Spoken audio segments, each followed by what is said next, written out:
2013년에 아침마당 출연을 하고 생태마을에 왔는데 직원들이 막 책상을 치고 날 보고 난리가 났어. 왜 그러냐 그랬더니 전화가 완전히 폭주가 되고 뭐 실시간 검색어가 1인데 어떤 할머니 하나가 전화를 해갖고 그랬다는 거예요. 오늘 출연한 신부님 이금희 아나운서하고 너무 잘 어울리니까 결혼시키라고.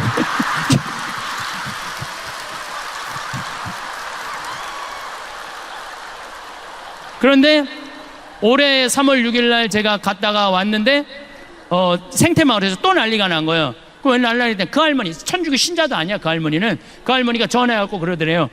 왜 아직도 따로따로 살게 놔두느냐고. 근데 이 할머니 또 전화해갖고 KBS도 다 알아. 전화해갖고 그러더래요. KBS 관계자들한테 전화해갖고 황 신부님이랑 이금희 아나운서랑 결혼시키라고. 그리고 우리 생태마을에 또 전화해갖고 이 할머니가 그러더래요. 내가 KBS 얘기해놨으니까 결혼시키라고.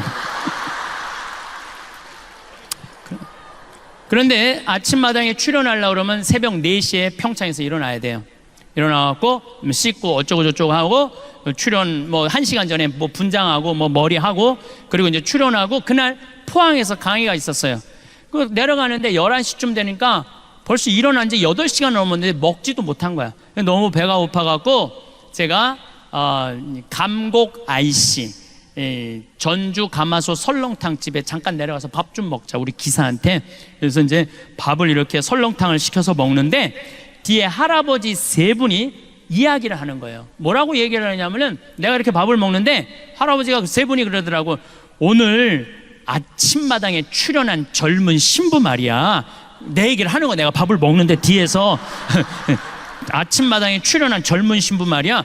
그 신부가 그러는데 늙어서 갈비 먹고 싶으면 지 돈으로 사 먹으래. 근데 처음에 들었을 땐 섭섭했는데 가만히 그 신부가 말하는 걸 들어보니까 맞는 얘기들이라는 거예요. 자식들 바빠 죽겠는데 언제 늙은 부모님 매번 갈비 먹을 때마다 와서 사주냐는 거야. 그걸 어떻게 매번 입맛에 맞춰주느냐 이거야. 그러니까 늙어서 갈비 먹고 싶으면 원망할 것도 없고 서러울 것도 없고 그냥 내 돈으로 사 먹으면 되지. 그걸 안 사 먹어. 주머니에 돈이 없으면 몰라. 있는데도 안 사 먹고 참 기다려. 그럴 필요가 없다는 거예요. 그래서 우리가 지금 사 먹는 거야. 이렇게 먹으니까 괜찮지? 할아버지 세보면서 괜찮으네? 그러면서 나가는데 보는데 애꾸스를 타고 나가더라고. 애꾸스를. 무슨 얘기냐 하면은 애꾸스를 타고 다녀도 오늘 기분 나는데 우리 가서 갈비 먹자 그러면서 자기 돈으로 사 먹는 경우는 없다는 거예요. 자식 생일이나 돼야 무슨 기념일이나 돼야 그리고 가지. 평상시에 입맛 없다고 갈비 먹고 싶다고 자기 돈으로 가서 갈비 사 먹는 사람들이 그렇게 많지 않다는 거예요. 여러분들 달걀을 보면은요 유정란이 있고 무정란이 있어요. 똑같은 달걀인데 뿅아리를 까는 게 있고 뿅아리를 못 까는 게 있어. 달걀도 똑같은 달걀이라고 달걀이 아니에요. 사람도 유정란이 있고 무정란이 있어요. 사람도 생명이 있는 사람이 있고 생명이 없는 사람이 있어요. 나는 딱 보면 알아. 저 사람이 유정란인지 무정란인지 딱 보면 알아. 어떻게 딱 보면 아냐면은 딱 보면 저 사람 유정란이구나. 저 사람 무정란이야. 딱 보면 어떻게 아느냐면은 웃는 사람은 유정란, 안 웃는 사람은 무정란이에요. 딱 보면 알아요.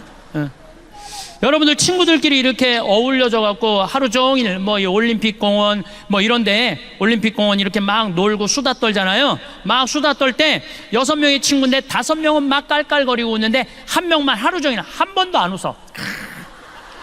그 친구 보면 여러분 어때요? 어떤 생각 들어요? 기분 확 상해 안 상해? 걔가 무정란이에요. 걔가 무정란이에요. 안 웃는 애가 무정란이에요.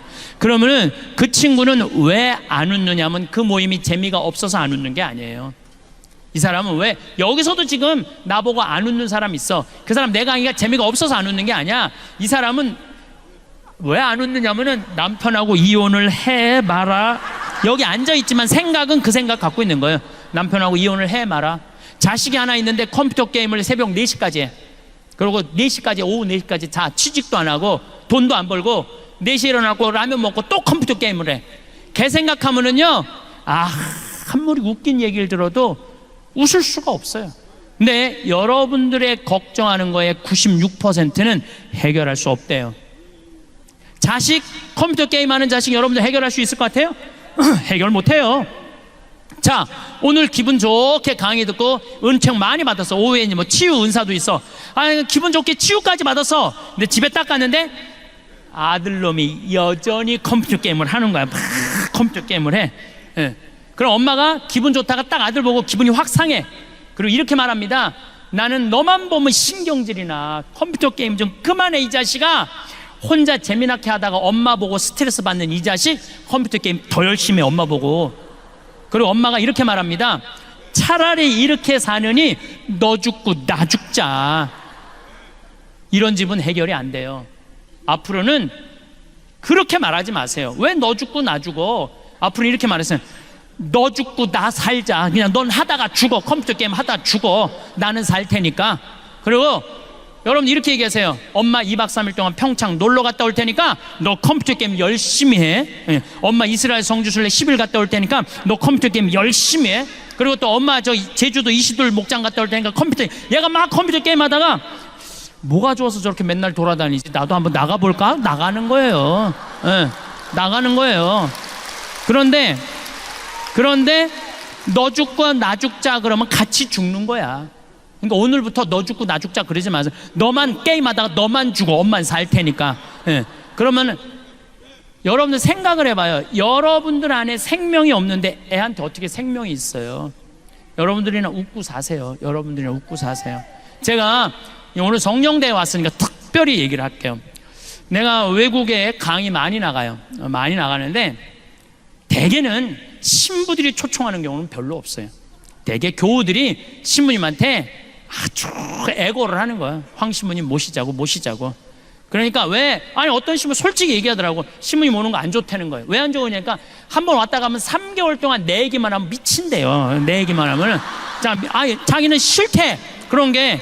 그리고 그게 무슨 마약 효과지 나중에 똑같다는 거야. 그러나 자기는 안 부른다는 거야. 그래서 이제 공항에 나가보면은 대개 신부들이 얼굴이 굳어서 나와. 자기는 원하지 않는데 교우들이 원하니까. 교우들은 반짝반짝거리는데 신부 딱 굳어. 근데 3분만 지나면요 신부님 얼굴이 다 풀려요. 3분만 지나면. 그 나중에 와갖고 교우들이 그래. 신부님 그 차 타고 오면서 신부님 막 욕하고 왔는데 어떻게 3분 만에 저 신부 얼굴이 풀렸느냐고. 신기하다고. 비법이 있어요. 나는 딱 공항에 나올 때 교우들 안 봐요. 딱 그 신부님만 딱 봐요. 딱 보는 순간 그 신부님하고 딱 눈을 마주치고 3분 동안 그냥 무조건 3분 동안 3분 지나고 나면은 다 풀려요. 웃음은 기적의 시작이에요. 웃음은 기적의 시작이에요. 여러분들 유정란 되고 싶으면은 무조건 웃으세요. 무조건. 제가 어떤 분이 와서 신부님 우리 아버지가 청각장애자예요. 근데 신부님 방송을 보고 웃어요. 그러더라고요. 아니 안 들리는데 어떻게 날 보고 웃느냐. 자기도 너무너무 신기하대. 아버지 저게 재밌어요. 그럼 막 재밌다고 그러는데 아버지가. 그래서 나도 내가 평화방송 틀어놓고 소리를 줄였어. 그 내 방송을 봤어요. 청각장애자 마음을 느껴보려고. 그랬더니 보니까 1시간 내내 나도 웃고 저 교우들은 이러면서 웃는 거야.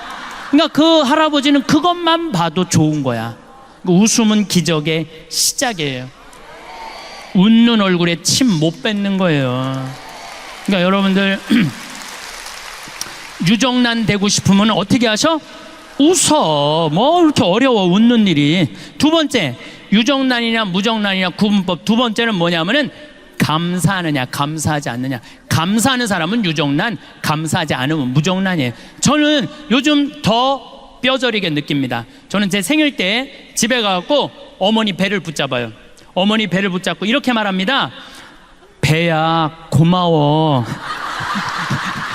네가 나를 10달 동안 여기 넣어줘갖고 내가 너무너무 행복하게 해갖고 내가 이 세상을 너무 행복하게 살고 있고 대한민국에도 행복을 전해주니까 이 배가 나 깠으니까 유정란 배 아니야? 유정란 배 고마워.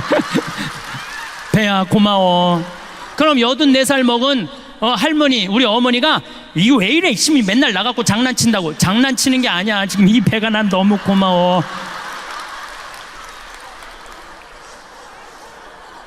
부모하고 자식이 교감이 가장 잘 될 때가 언제냐면 엄마 뱃속에 있을 때래요. 애들 말이 여러분들 자식이 여러분들 말을 가장 잘 들을 때가 언제냐면 뱃속에 있는 10달이라는 거예요. 여러분들이 행복할 때 애도 행복하고, 여러분들이 화가 날 때 애도 화가 난다는 거예요. 여러분이 신경질 난다고 담배 한 대까지 피잖아요. 애는 60가치를 피는데 덜 받는다고. 그러니까 그 기간 동안 행복한 마음으로 아이를 갖고 있었다면 그 애는 행복한 거예요. 근데 그 기간 동안 엄마가 우울하잖아요. 그럼 애는 우울하게 태어날 수밖에 없는 거예요. 그래서 태어나서 10달, 10년의 교육보다 뱃속에 있는 10달의 교육이 더 중요하다는 거예요. 심지어 뱃속에 있는 10달보다 첫날 밤 어떤 마음을 자느냐, 첫날 밤이 더 중요하다는 거예요. 10달보다. 율곡 선생이 어떻게 태어났느냐면 심사임당이요, 태기를 해요. 보름날 한양에 있는 남편한테 가장 기가 좋은 날이다, 우리 대관령에서 만나갖고 우리 첫날 합방을 하자. 그래갖고 율곡 선생이 태어난 거예요. 요즘처럼 술에 취해갖고 그냥 안 왔는데 얼떨결에 그냥 애가 생겨갖고, 이건 술에 취해갖고 태어난 애들 많아요 여기. 그런 애들하고 태기를 하고 태어나는 애하고는 다르다는 거예요. 예. 그러니 나는 얼마나 우리 부모님한테 감사해요. 참 감사하죠. 저는 정말 아버님이 86인데 평생 아버지한테 쌍시우 소리를 못 들었어요. 평생 한 번도 쌍시우 소리를 못 들었어요. 아니, 당신 입에서 어느 누구한테도 그런 말씀을 안 하세요. 그러니까 얼마나 내가 우리 부모님한테 감사한지 몰라요. 정말로 감사한 부모님 밑에 태어난, 그래서 정말 술주정 빚쟁이 집에 태어난 집 자식 보면 정말 도와주고 싶어요. 내가 많이 받았으니까. 또 저는 이제 도시락을 싸갖고 다녀요. 식당에서 밥을 안 먹어요. 근데 우리 식복사가 밥을 하는 게 아니야, 예술 작품을 한다니까요. 정말 목을 많이 쓰니까 마늘밥, 은행밥, 요즘 두릅밥 해. 두릅 많이 나왔잖아요. 두릅밥 거기다가 이 양배추 탁 말어. 숟가락으로 안 먹어요. 그것만 먹으면 돼. 깻잎 말고. 그 다음에 요즘은 또 저 취 나오잖아요. 곰치 싹 먹으면은요, 이건 예술 작품 먹는 거예요. 그래서 내가 우리 식복사한테 하는 말이, 나는 도시락을 먹는 게 아니다, 예술 작품을 먹는다. 그러니까 우리 사제관 주방에 가보면요, 우리 식복사가 그 예술 작품 만든다고 책이 가득 들어있어. 요리책이. 예술 작품을 먹는 것도 결국은 누구의 입에서 나오기 시작하는 거야? 내 입에서. 복은요, 남이 지는 게 아니야. 내 입에서 나오는 말로 복을, 감사의 말이 나오면은 복을 받을 수밖에 없는 거예요. 그래서 여러분들도 자식들한테 갈비 안 사준다고 입어요, 어버이날 찾아오지 않았다고 원망하는 말 하지 마세요. 엄마가 해준 것도 없는데 너 정말로 잘 자라줘서 너무 고맙다, 이렇게 튼튼해줘서 고맙다, 맨날 고맙다고 얘기하세요. 그러면은 자식이 잘 되는. 효자도 저절로 효자 되는 거 아니에요. 여러분들이 효자를 만드는 것도 여러분들 하기 나름이야. 맨날 섭섭한 것만 얘기해봐요. 어떤 자식이 효도하겠어요? 맨날 섭섭한 거 얘기만 하면은 2번 오던가 1번으로 줄여요. 1번 오던가 안 와요. 안 와. 그러니까 항상 누가 먼저 행복해야 돼? 여러분들이 먼저. 세 번째, 유정란이냐 무정란이냐 딱 보면 알아. 세 번째, 감동하는 사람은 유정란, 감동하지 않는 사람은 무정란이에요. 감동하는 사람은 유정란. 이번에 여기 서울 노들섬이라고 개발을 해요. 서울시에서. 노들섬 알죠? 저기 세남도 성당 거기 안에 있는 섬 있죠? 노들강변, 이거 아시죠? 그 노들섬이야. 그 노들섬을 개발을 하는데 처음에 어마어마하게 서울시에서 공모를 했대. 그리고 10개의 메이저 업체가 선정이 됐대요. 근데 누가 선정이 됐냐면 40대 젊은 교수가 선정이 된 거야. 자기도 놀랬고 다른 뭐 코오롱 이런 데 다 놀랬대. 그 교수가 선정이 돼갖고, 선정이 되자마자부터 밟기 시작하는 거야. 네가 하는 프로젝트는 망한다. 주위에서 모든 우리나라에 내놓으려는 설계가들 망한다. 그래서 이 교수가 땅속으로 들어가기 일보 직전이야. 땅속으로. 근데 이 교수가 아버지가 암이 걸려갖고 돌아가실 때 내 죽음 껴안기를 듣고 아버지도 행복하게 돌아가셨고 자기도 그걸로 위로를 받았다는 거예요. 저 황 신부님을 만나면 위로가 될 텐데 아무리 생태마을에 연락해도 내 전화번호를 안 가르쳐주는, 그것도 젊은 여교수인데 가르쳐 주겠어요? 안 가르쳐 주지. 예. 근데 마침 이 교수 큰 아버지가 안동교구 은퇴 신부님이었대요. 그래서 전화를 했대. 큰아버지한테. 큰아버지, 내가 처음이자 마지막으로 부탁하겠다고, 나 황 신부님 한 번만 만나게 해달라고. 내가 미국에 있는데 전화가 왔어요. 나 안동교회 어떤 신부인데 내 진료가 서울시립대 교수인데 2차 조차 해갖고 신부님을 꼭 만나고 싶은데 내가 부탁한다고. 대선배 신부님이 부탁하는데 알겠다고 제가 한국에 들어서 연락하겠다고. 그래서 한국에서 만나갖고 노들섬에 갔어요. 그런데 뭐 거기에 무슨 5천억짜리 오페라 하우스 뭐 이런 걸, 그 교수는 그런 게 아니야.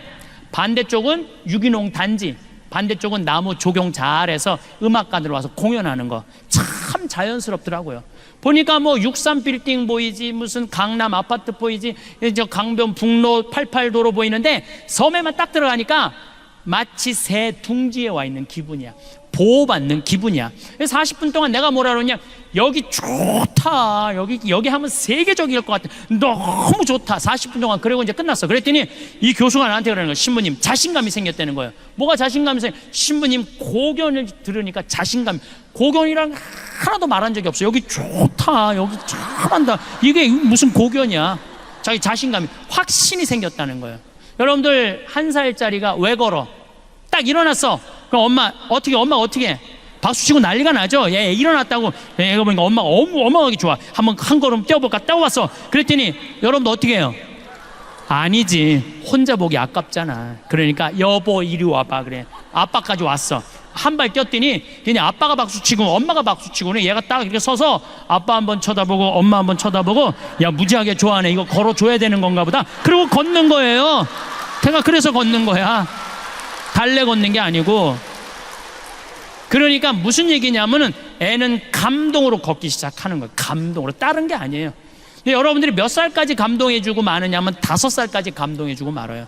그 다음부터 여러분들이 뭐라 그래? 죽이고 싶은 5살, 뭐 때려 죽이고 싶은 7살, 이러니까 애들이 성장하다가 마는 거예요.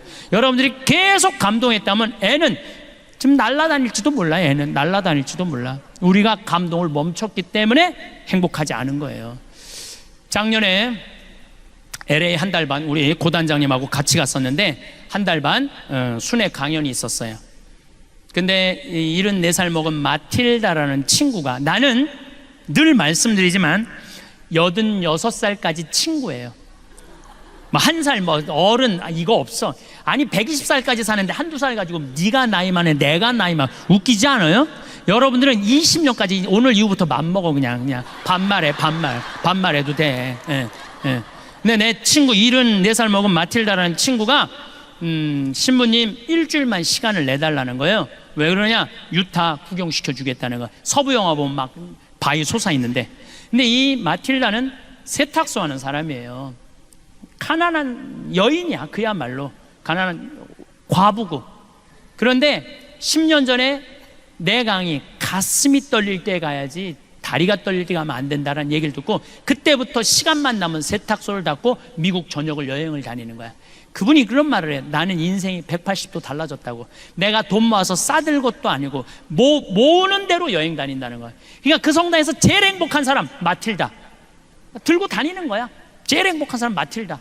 그 신부님하고 여행을 가고 싶다고 그 3,000km가 되는 데를 3번을 답사를 갔다 온 거예요. 이 74살짜리가. 그러니까 딱 브라이어스 캐년, 캐년랜드, 그랜드 캐년, 델리키 다치, 그 미국에서 최고로 경치 좋은데 3번을 다 본 거야, 이분은. 그러니까 딱 경치 좋은 데 가고 이분은 경치를 안 보더라고. 나를 보더라고, 나를. 내가 감동하느냐, 데려다 놨으니까 네가 놀래느냐 안 놀래느냐 그거 보고 싶은 거죠. 근데 내가 정말로 그 뷰포인트에 딱 서갖고 내 반응은 정말 이랬어요. 오 마이 갓, 여기 죽인다. 좋아, 아주 좋아. 일주일 내내 그랬어. 일주일 내내. 그랬더니 8명이 여행을 같이 갔는데 그분들이 70평생을 다니면서 이렇게 행복한 여행은 처음 간다는 거예요.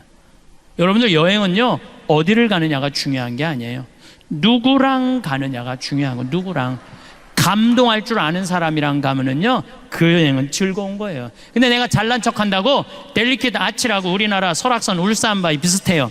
거기 가고 여기 우리나라 설악산 울산바위만 못하네. 3,000km나 와서 내가 기껏 핸대는 소리가 우리나라 설악산 울산바위만 못하네. 그러면 그분은 기운이 쭉 빠질 것 같아요, 안 빠질 것 같아요? 쭉 빠지죠. 꼭 여러분들 친구들 중에 이런 애들이 있어요. 나름 경치 좋은 데 데리고 갔는데 핸대는 소리가 뭐 한다고 여기까지 와. 그런 애들 있어요 없어요? 꼭 있어. 그런 애들. 그런 애들이 무정란이에요. 그런 애들이 사람 기운 빠지게 하는 애들. 그 멀리 데리고 왔으면은 야 좋다, 정말로 멋있다, 이렇게 좋은 데를 어떻게 알았니?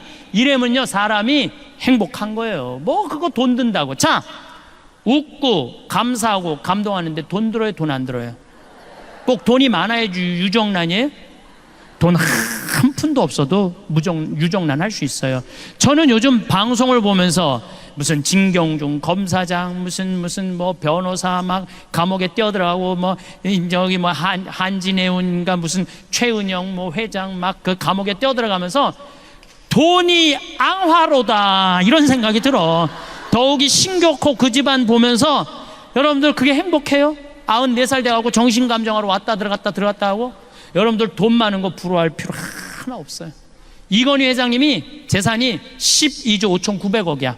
좀 주식이 떨어졌고 11조 7천억으로 떨어졌어요. 자, 이건희 회장님이 쓰러진 지 5월 10일이 2년 되는 날이야.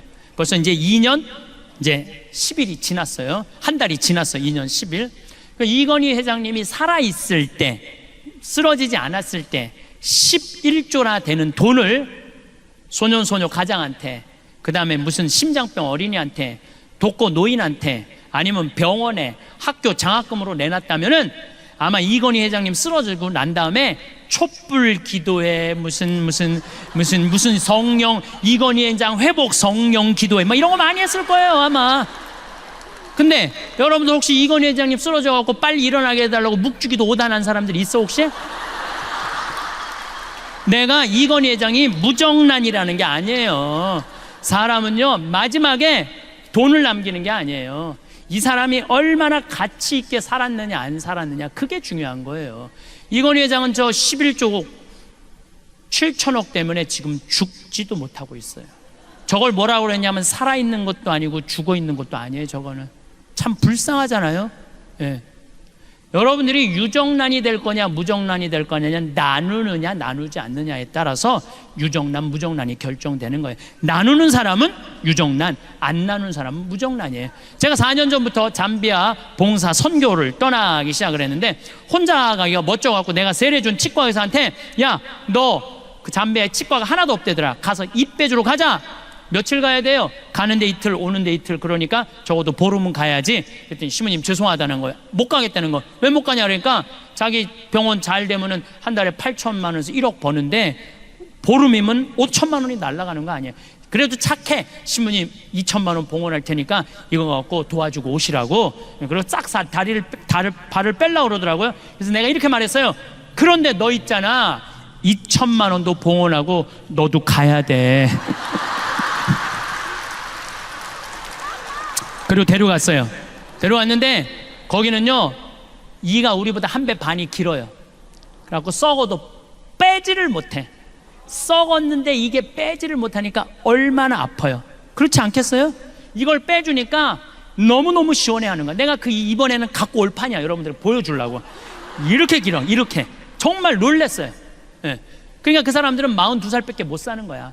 그러니까 거기 치과 의사가 왔다니까 이 아픈 사람들이 트럭을 타고 10시간을 타고 오는 거, 밤새. 그러니까 의사들이 3명이 갔는데 밥 먹을 시간이 없고 컵라면 먹고, 그리고 파김치가 돼서 저녁에 말씀 나누기를 하는데 이렇게 말하더라고요. 신부님, 저는 20년 동안 의사 생활하면서 보람이라는 걸 느껴본 적이 없다는 거예요. 지겨웠다는 거예요. 그런데 여기 와서 의사 되길 잘했다는 거야. 근데 그 의사는 봉사활동 떠나기 전에 맨날 나한테 뭐라 그러냐면, 신부님, 저 비행기에서 떨어져서 죽었으면 좋겠어요. 저 차가 와서 쳐서 죽었으면 좋겠어요.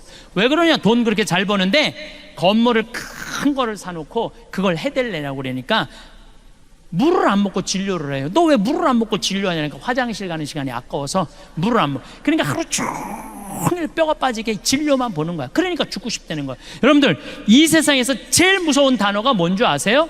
확장 이전이야.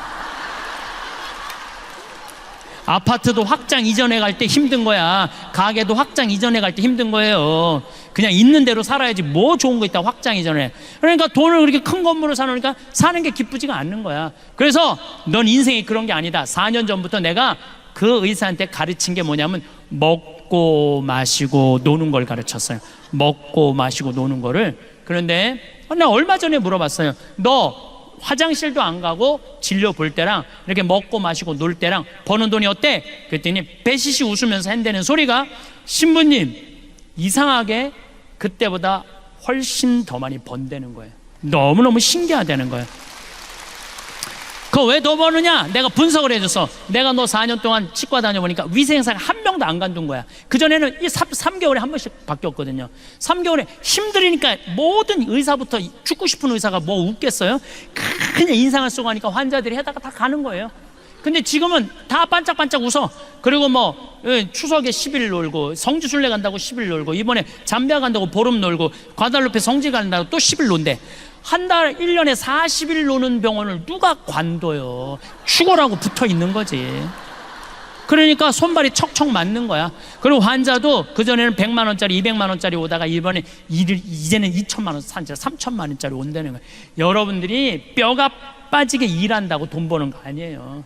사람은요 먹고 마시고 놀 줄 알아야 돼요. 누죽걸산이라고 그랬어. 누면 죽고 걸으면 살아. 자, 여기 계신 분들 돈 쓰는 거 아깝다고 집에 누워 있잖아요. 그럼 여러분들 치매 걸리고 허리 아프고 다리 아프고 위장 망가져갖고 병원비로 다 날라가요. 그렇게 병원비로 날리는 게 나 맡기고 평창이고 무슨 삼성산이고 이스라엘이고 이시돌 목장이고 돌아다닐 수 있을 때까지 돌아다니다가 86살에 그냥 죽는 게 나. 어느 게 나요? 누죽걸산이라고 그랬어요. 그래서 우리 청국장 사 먹고 돌아다니기 시작하세요. 우리 청국장 사 먹고 돌아다니기 시작하세요. 네. 저는 여러분들이 복음이라는 게 딴 게 아니에요. 이 세상을 살면서 기쁘게 사는 거야. 기쁘게. 내 삶의 주인공은 누구냐면 나야. 남이 아니야. 내가 내 삶을 책임지는 거예요. 자식이 잘하고 며느리가 잘한다고 자식 칭찬하고 며느리 욕하고, 반대로 잘못한다고 며느리 욕하고 자식 욕할 거 하나도 없다는 거예요. 자, 여러분들 이틀 전에 부모 학대, 노인 학대의 날이에요. 기억하는 날이에요. 10명 중 노인 중에 몇 명이 4명이 학대받는 노인들 4명이 누구한테 학대받아? 자식한테 학대받는 거예요. 남한테 학대받는 게 아니에요. 그러니까 이제는 나는 학대하는 자식들 이해가 돼요. 이해가 돼요. 얼마나 자기도 먹고 살기 힘든데 늙은 엄마 아빠, 그것도 인상이나 반짝반짝 웃어. 그 인상이래. 인상 지금 안 그래도 보기 흉한데 그냥 드립다 인상 쓰면은 그걸 누가 20년 30년 보고 살아요. 난 이해가 돼요. 그러니까 여러분들의 인생의 주인공은 누구냐면 나야.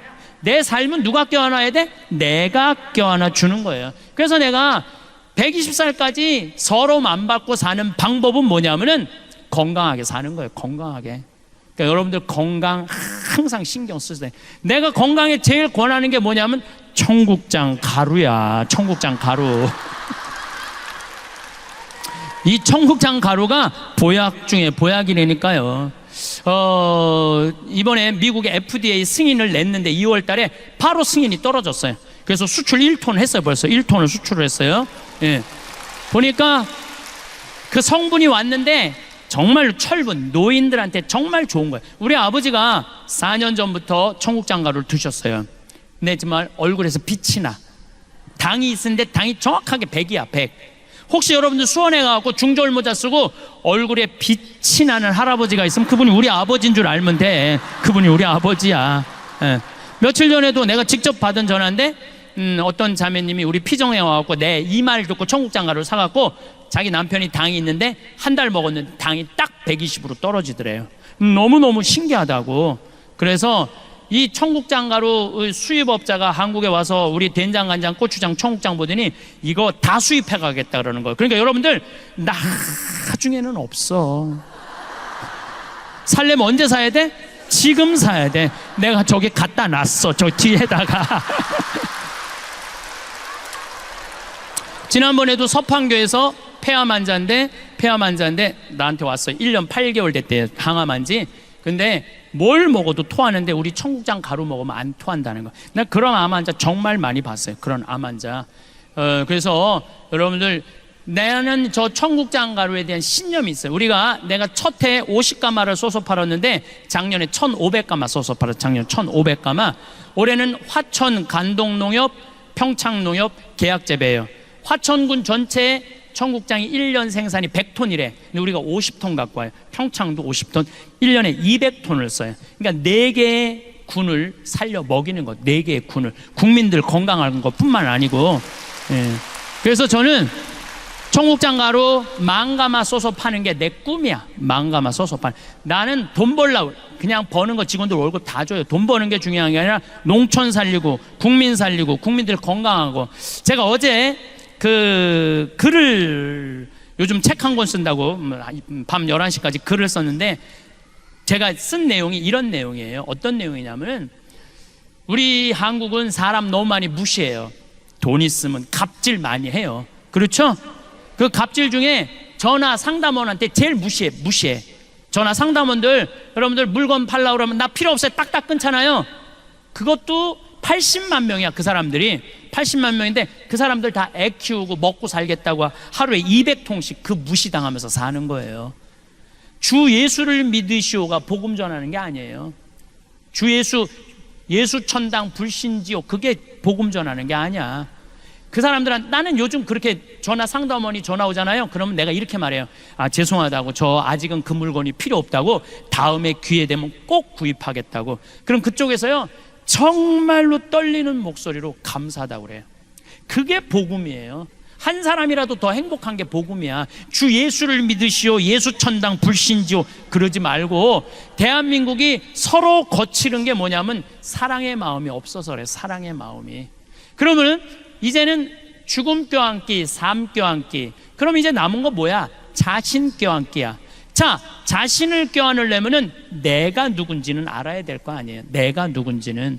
그 작업이 우리 인생에 참 중요한 일이에요. 내가 누군지 모르고 사는 사람들 많습니다. 아까도 잠깐 말씀드렸지만 지금 70, 80대, 나 70 넘었다. 손 들어봐요. 70 넘었다. 내가 이게 문제라는 거예요. 70이 넘었으면 가야지. 왜 이렇게 많아? 자, 70이 넘은 분들 가만히 생각해 보면 6.25 전쟁 겪으신 분들이에요. 그렇죠? 고생이란 고생은 다 하셨어. 산전수전 다 겪고 60년대 70년대 우리나라 수출 경제 일으킨다고 자식들 키워보겠다고 있는 고생은 다 하신 분들이야. 자, 그리고 내가 70이 됐어. 그러면은 내가 지금 돈이 1,000만 원, 2,000만 원, 3,000만 원 있어. 자식들한테 쏟아놓은 돈은 보통 5억, 10억이야.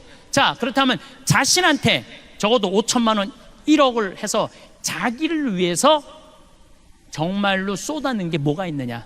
자기를 위해서, 자기 영혼을 위해서, 육신을 위해서 한 게 뭐 있느냐? 가만히 돌아봐요. 헛산 사람들이 많다는 거예요. 내가 누군지, 나는 누구인가, 어떻게 살아야 되는가, 이거 모르고 끝까지 희생만 하다가 죽을 때 엄마처럼 살지 말아라 이러고 죽는 사람들이 많다는 거예요. 그러고 살지 마세요. 여러분들 스스로 내가 누군지 나한테 잘해주는 법을 배워야 돼. 저는 강의 나올 때 꼭 거울을 봅니다.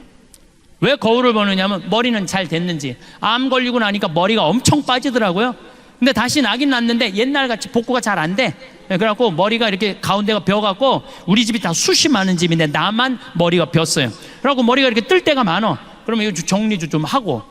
그리고 내가 강의 나갈 때 제일 중요하게 여기는 건 바지에 이게 자꾸가 올라갔나 안 올라갔나, 이걸 제일 중요하게 해요. 바지에 자꾸가 올라갔나 안 올라갔나. 만약에 내가 바지에 자꾸가 내려가면 여러분들 어떨 것 같아? 눈은 여기 와 있고 정신은 딴 데가 있는 거. 정신은 저 신부님 저거 바지에 자꾸 내려갔네. 이거 보면은 저기까지 나오면은 더 기가 막힐 거 아니야. 이게 저기에 찍히면은. 그러니까 바지에 자꾸 올라갔는지 봐야 될 거 아니에요. 남 앞에 나설 때 나 자신을 점검하는 일은 아주 중요한 일이에요. 남 앞에 나설 때 나 자신을 점검하는 것. 내가 과연 남 앞에 나설 자격이 있는가 없는가. 뭐 내면은 둘째 치고라도 외모라도. 여러분들은 외출할 때 거울 보세요 안 보세요? 보시죠? 파마는 잘 유지됐는지, 눈썹은 잘 그려졌는지 보시죠? 제가 2년 전에 모 기관에 강의를 가게 됐어요. 근데 거기는 나를 요청하려고 그러면 1년, 2년을 기다려야 되니까 2년 동안 나를 모시겠다고 그랬는데 2년 만에 내가 시간이 돼서 가겠다고 그러는데, 딱 갔는데 이분이 딱 한눈에 나를 참 많이 기다렸던 게 한눈에 보이더라고요. 왜 딱 한눈에 알아봤느냐 하면은 화장을 어마어마하게 했어요. 얼굴에다 대고 화장을 어마어마하게 해댔어. 막 머리가 결혼식 가는 머리 있잖아. 막 보여. 막 무스가 이렇게 쫙 한 게 보여. 그리고 마스카라를 얼마나 말아 올렸는지 이게 막 거의 눈이 뒤집혀질 지경이야. 마스카라를 너무 말아 올려갖고. 그 루즈도 얼마나 진하게 칠했는지 여기가 다 빨개 얼굴이. 예. 근데 이분이 바빴는지 루즈를 칠했는데 마지막 마무리를 잘못해갖고 여기가 살짝 올라왔어. 이렇게 살짝. 내가 2시 강의였는데 1시 반에 가서 커피 마시는데 30분 동안 아무것도 안 보이고 이것만 보이는 거야. 이것만 보이는 거야. 2년이 지난 지금도 그분 생각하면 이것만 생각나. 이것만. 그날은 교장 선생님, 교감 선생님 초청 강의였는데 그러고 하루 종일 이러고 다닌 거예요. 하루 종일. 그분의 불행은 뭐냐면 손님을 맞이하기 전에 자기 자신을 점검하지 않은 거죠. 근데 더 불행한 건 뭐냐, 그 사무실에 8명의 장학사 선생님들이 있었는데 아무도 지적해 주지 않은 거예요. 아무도. 선생님, 화장실에 가서 거울 보시고 화장 좀 고치시라고 아무도 얘기해 주지 않은 거예요. 외모는 거울을 보면 고칠 수가 있어요. 내면은 어떻게 할까? 내면은 지금 내 내면 안에 분노, 미움, 증오, 쓸데없는 욕심, 이게 꽉 차 있어. 여기 안전은 있지만 그게 꽉 차 있어. 내가 들여다보지 않는 한 아무도 모릅니다. 10길 물속은 알아도 한 길 사람 속은 모르는 거예요. 오죽하면 예수님이 뭐라고 그랬어요? 남의 눈에 있는 티끌 꺼낼 생각하지 말고 네 눈에 있는 들보나 꺼내라. 그래야지 눈이 맑아져야지 세상이 보일 거 아니냐? 그러시지 않았어요? 그러니까 뭐가 중요하냐면 내 내면을 들여다보는 작업이 중요한 거예요. 소크라테스는 뭐라고 그랬냐면 너 자신을 알라 그랬어요. 노노의 증자는 뭐라고 그러냐면 1일 3성, 성인 1일 3성 지도라고 그랬어요. 성인은 하루에 자기 자신을 반성한다고 그랬어요. 소크라테스가 펠레폰네스 전투에서 2,000명의 시신을 보고 그 자리에 딱 서버려요. 소크라테스가 낮에부터 움직이지 않고 다음날 아침까지 밤을 홀딱 새면서 인생이 뭔가, 삶이 뭔가. 그러고부터 소크라테스는 사랑에 대해서, 삶에 대해서, 자기 자신을, 그래서 마지막까지 자기 자신을 찾는 작업이 우리 인간. 그래서 소크라테스는 이런 말을 해요. 고뇌하지 않는 인간은 인간이 아니라고. 여러분들은 나 자신을 들여다보기 위해서 얼마나 많은 노력을 하고 사느냐. 정말 소크라테스처럼 한 자리에 서서 24시간을 삶을 명상하는 거 해봤는가? 지금 60에 들어선 분들, 70에 들어선 분들 앞으로 40년, 50년 더 살아야 돼요. 남은 인생을 유정란으로 살 거냐, 무정란으로 살 거냐는 누가 결정하는 것? 내가 결정하는 것. 그래서 여러분들 유정란들 되기를 바라겠습니다. 감사합니다. 우리의 삶을 더욱 깊고 풍요롭게 만드는 것은 거창한 성취가 아닐 때가 많습니다. 오히려 세상을 마주하는 작은 태도의 변화가 내면을 깨우고 생명력으로 채웁니다. 매일 아침 눈을 뜨고 하루를 시작할 때 우리는 수많은 선택의 기로에 섭니다. 어떤 마음으로 오늘을 맞이할 것인가 하는 물음은 단순해 보이지만 삶의 질을 근본적으로 바꾸어 놓는 힘을 지니고 있습니다. 삶의 생명력은 밖에서 주어지는 것이 아닙니다. 그것은 우리 안에서 솟아나는 것이며 우리가 세상과 관계 맺는 방식 속에서 자라나는 것입니다. 때로 우리는 삶이 무겁게 느껴질 때가 있습니다. 반복되는 일상 속에서 활력을 잃어버린 듯한 순간들이 찾아옵니다. 그러나 그런 때일수록 우리에게 필요한 것은 새로운 무언가를 찾아 나서는 것이 아니라 이미 우리 안에 있는 생명의 샘을 다시 발견하는 일입니다. 가장 먼저 우리의 삶은 웃음으로 그 생명력을 드러냅니다. 웃음은 경직된 마음을 풀어주고 현재의 순간을 온전히 긍정하고 있다는 신호입니다. 얼굴에 번지는 미소는 내면의 평화와 기쁨이 밖으로 흘러나오는 것이며 어두운 생각의 고리를 끊어내는 가장 단순하고도 강력한 힘을 지니고 있습니다. 웃음은 억지로 만들어지지 않습니다. 그것은 마음이 가벼워질 때 자연스럽게 피어나는 꽃과 같습니다. 우리는 종종 웃음을 잃어버립니다. 걱정과 근심이 마음을 채우고 해결해야 할 일들이 머릿속을 가득 메울 때 웃음은 사치처럼 느껴지기도 합니다. 하지만 바로 그런 순간에 웃음이 더욱 필요합니다. 웃음은 단순히 기분 좋은 상태의 결과물이 아닙니다. 그것은 삶을 대하는 태도이자 세상을 바라보는 관점입니다. 무거운 상황 속에서도 가벼움을 발견하는 능력이며 완벽하지 않은 현실을 있는 그대로 받아들이는 여유입니다. 웃음이 있는 삶은 유연합니다. 예상치 못한 일이 생겨도 쉽게 부러지지 않고 어려움 앞에서도 균형을 잃지 않습니다. 웃음은 우리 자신을 너무 심각하게 받아들이지 않게 하며 실수와 부족함도 삶의 일부로 받아들일 수 있게 합니다. 이것은 무책임한 태도가 아닙니다. 오히려 삶의 본질을 깊이 이해하는 성숙한 자세입니다. 모든 것이 완벽할 수는 없으며 그 불완전함 속에서도 기쁨을 발견할 수 있다는 지혜입니다. 웃음은 또한 관계를 부드럽게 만듭니다. 진심 어린 미소 하나가 굳어있던 분위기를 녹이고 서먹했던 사이를 가깝게 만듭니다. 함께 웃는 순간들은 사람들을 연결하고 공동체를 만듭니다. 웃음은 말로 표현하기 어려운 친밀함과 이해를 전달하며 서로의 마음을 열게 하는 열쇠가 됩니다. 우리가 누군가와 함께 웃을 수 있다는 것은 그 사람과 같은 순간을 공유하고 있다는 증거입니다. 웃음의 힘은 몸과 마음 모두에 영향을 미칩니다. 웃을 때 우리 몸은 긴장을 풀고 스트레스가 줄어듭니다. 마음도 가벼워지고 생각도 맑아집니다. 웃음은 우리를 지금 이 순간으로 데려옵니다. 과거의 후회나 미래의 걱정에서 벗어나 현재를 온전히 경험하게 합니다. 이렇게 웃음은 단순한 표정의 변화를 넘어 우리 존재 전체를 변화시키는 힘을 가지고 있습니다. 두 번째로 감사의 마음이 우리 삶의 생명력을 불어넣습니다. 감사는 없는 것이 아닌 있는 것에 집중하게 하는 의식적인 노력입니다. 불평과 결핍감에서 벗어나 지금 주어진 것들의 가치를 헤아릴 때 우리의 내면은 비로소 안정되고 충만해집니다. 감사는 세상을 바라보는 시선을 바꾸어 평범한 일상 속에서도 소중함을 발견하게 하는 지혜입니다.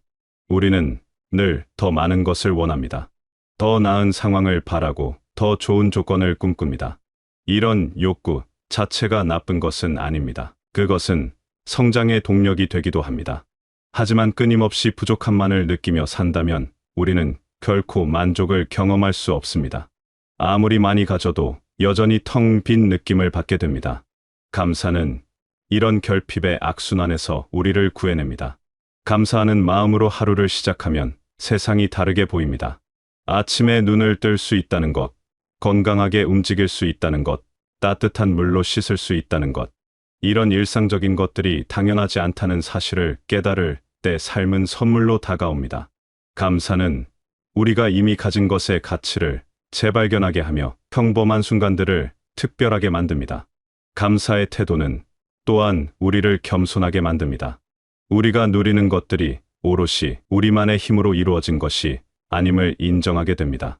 수많은 사람들의 노력과 자연의 은혜와 예측할 수 없는 운이 함께 작용하여 지금의 우리를 만들었습니다. 이런 깨달음은 우리를 더 큰 흐름의 일부로 느끼게 하며 세상과의 연결감을 강화합니다. 감사는 마음의 여유를 만듭니다. 지금 가진 것에 만족할 수 있을 때 우리는 조급함에서 벗어납니다. 남과 비교하며 초조해하지 않고 내 속도로 나의 길을 걸어갈 수 있습니다. 이것은 성장을 포기하는 것이 아니라 건강한 방식으로 성장할 수 있는 토대를 마련하는 것입니다. 감사하는 마음이 있을 때 우리는 더 지속 가능하고 행복한 방식으로 앞으로 나아갈 수 있습니다. 감사는 또한 우리의 관점을 바꿉니다. 같은 상황도 감사의 눈으로 보면 전혀 다르게 느껴집니다.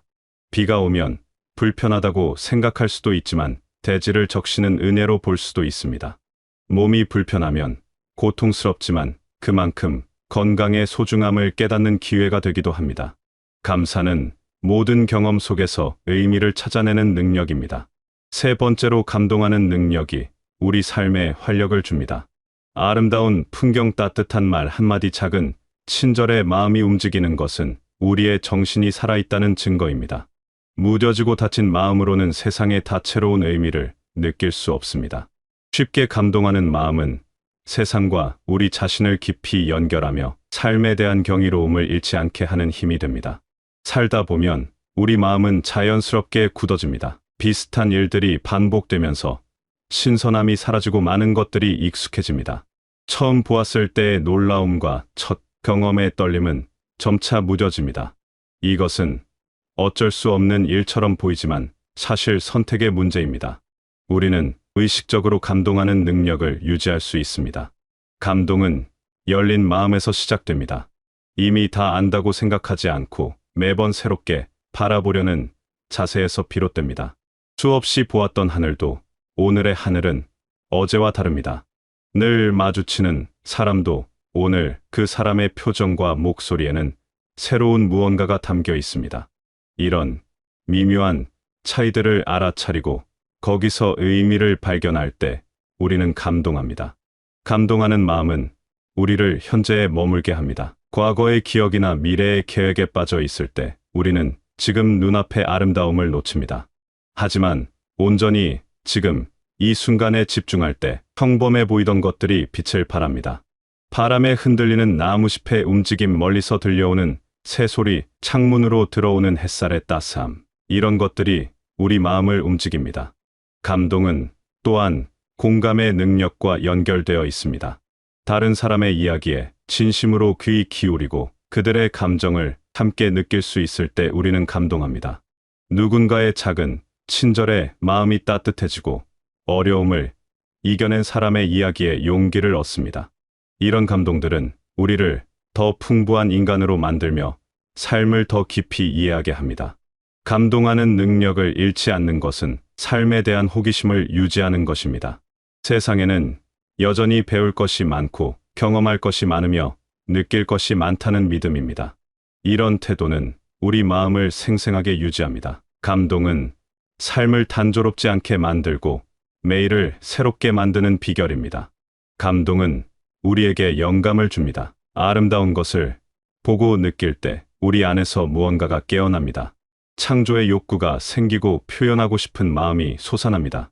감동은 수동적인 상태가 아니라 능동적인 에너지를 만들어냅니다. 이 에너지가 우리를 움직이게 하고 새로운 시도를 하게 만듭니다. 마지막으로 내면의 생명력은 자연스럽게 나눔으로 이어집니다. 진정한 나눔은 단순히 물질을 건네는 행위를 넘어 자신의 기쁨과 에너지를 타인에게 흘려보내는 것입니다. 웃음과 감사, 감동으로 채워진 풍요로운 내면은 저절로 주변을 이롭게 하며 이 과정을 통해 우리의 삶은 더욱 충만한 의미를 얻게 됩니다. 나눔은 의무감이나 도덕적 압박에서 시작되지 않습니다. 그것은 내면의 풍요로움이 자연스럽게 넘쳐 흐르는 것입니다. 마치 가득 찬 그릇에서 물이 흘러넘치듯이 우리 안이 충만할 때 자연스럽게 나누게 됩니다. 억지로 짜내는 나눔은 오래가지 못하고 우리 자신을 지치게 만듭니다. 하지만 넘치는 마음에서 우러나오는 나눔은 기쁨이 됩니다. 나눔에는 여러 형태가 있습니다. 물질적인 것을 나눌 수도 있고 시간을 나눌 수도 있습니다. 관심과 경청을 나눌 수도 있고 지혜와 경험을 나눌 수도 있습니다. 미소를 나누고 격려를 나누고 위로를 나눕니다. 이 모든 나눔은 가치가 있으며 누군가의 삶에 빛이 됩니다. 나눔의 크기가 중요한 것이 아닙니다. 그 안에 담긴 진심이 중요합니다. 나눔은 주는 사람과 받는 사람 모두를 풍요롭게 만듭니다. 누군가에게 도움이 되었을 때 우리는 삶의 의미를 느낍니다. 내가 이 세상에 긍정적인 영향을 미칠 수 있다는 사실이 우리에게 힘을 줍니다. 나눔은 우리를 고립에서 벗어나게 하고 더 큰 공동체의 일원임을 느끼게 합니다. 우리는 혼자가 아니며 서로 연결되어 있다는 것을 확인합니다. 나눔의 아름다움은 그것이 순환한다는 데 있습니다. 우리가 나눈 것은 어떤 형태로든 다시 돌아옵니다. 직접적인 보답이 아니더라도 나눔의 행위 자체가 우리 마음을 밝게 만들고 삶을 의미 있게 만듭니다. 그리고 우리가 베푼 친절이 다른 사람에게 전해지고 그것이 또 다른 사람에게 이어지면서 작은 파동이 큰 물결이 됩니다. 나눔은 또한 우리 자신에 대한 믿음을 강화합니다. 줄 수 있는 사람은 풍요로운 사람입니다. 내가 가진 것이 충분하다고 느낄 때 나눌 수 있습니다. 나눔을 통해 우리는 결핍이 아닌 풍요의 관점에서 살게 됩니다. 이것은 실제로 우리가 가진 양과는 별개입니다. 적게 가지고 있어도 풍요로운 마음으로 나눌 수 있고 많이 가지고 있어도 결핍감에 움켜질 수 있습니다. 나눔은 우리를 성장시킵니다. 타인을 위해 무언가를 할 때 우리는 자신의 한계를 넓히고 새로운 능력을 발견합니다. 다른 사람의 필요를 이해하려 노력하면서 우리의 시야는 넓어지고 공감 능력은 깊어집니다. 나눔은 우리를 더 나은 사람으로 만드는 수련의 과정입니다. 이 네 가지 태도는 서로 긴밀하게 연결되어 있습니다. 웃음은 감사를 낳고 감사는 감동을 깊게 하며 감동은 나눔으로 이어집니다. 그리고 나눔은 다시 우리에게 웃음을 가져다 줍니다. 이것은 선순환입니다. 한 가지를 실천하면 자연스럽게 다른 것들도 따라옵니다. 억지로 모든 것을 한꺼번에 하려고 애쓸 필요가 없습니다. 하나씩 천천히 우리 삶에 받아들이면 됩니다. 우리의 삶은 이런 작은 태도들의 축적입니다. 매일매일의 선택이 모여 한 해를 만들고 한 해가 모여 우리 인생을 이룹니다. 거창한 계획이나 극적인 변화가 아니라 일상 속의 작은 실천들이 삶의 질을 결정합니다. 아침에 일어나 미소 짓기, 하루를 돌아보며 감사할 거리 찾기, 작은 것에 마음 열기, 누군가에게 따뜻함 전하기, 이런 단순한 일들이 쌓여 생명력 넘치는 삶을 만듭니다. 중요한 것은 완벽함이 아니라 방향입니다. 매일 완벽하게 웃고 감사하고 감동하고 나누어야 한다는 부담을 가질 필요는 없습니다. 어떤 날은 웃기 힘들 수도 있고 어떤 날은 감사할 여유가 없을 수도 있습니다. 그것은 자연스러운 일입니다. 다만 이런 네 가지 길이 있다는 것을 기억하고 조금씩이라도 그 방향으로 나아가려는 마음만 있으면 됩니다. 때로 우리는 삶이 버겁게 느껴질 때가 있습니다. 모든 것이 잘 풀리지 않는 것 같고 앞이 보이지 않는 것 같습니다. 그럴 때일수록 이 네 가지를 떠올려 보시기 바랍니다. 작은 것에라도 웃어보고 사소한 것에라도 감사하고 미세한 것에라도 마음을 열고 조금이라도 나누어 보십시오. 이것들이 모여 어둠을 밝히는 빛이 됩니다. 여러분의 삶이 이미 충분히 가치 있고 아름답다는 것을 기억하시기 바랍니다. 더 나은 사람이 되기 위해 자신을 혹독하게 몰아붙일 필요가 없습니다. 다만 이미 여러분 안에 있는 생명력을 일깨우고 그것이 자연스럽게 흐르도록 허용하면 됩니다. 웃음과 감사와 감동과 나눔은 특별한 사람만이 할 수 있는 것이 아닙니다. 누구나 할 수 있는 것이며 바로 지금 이 순간부터 시작할 수 있는 것입니다. 삶은 우리가 생각하는 것보다 훨씬 더 넓고 깊습니다. 우리가 아직 경험하지 못한 기쁨이 있고 발견하지 못한 의미가 있습니다. 이 네 가지 태도는 그런 풍요로움으로 향하는 문을 여는 열쇠입니다. 문을 열고 들어가면 거기에는 생명력이 넘치는 세계가 펼쳐져 있습니다. 그 세계는 멀리 있지 않습니다. 바로 지금 여기 우리의 일상 속에 존재합니다. 여러분의 하루하루가 이런 작은 기쁨들로 채워지고 그 기쁨이 주변 사람들에게도 전해져 더 밝고 따뜻한 세상을 만드는데 보탬이 되시길 바라겠습니다.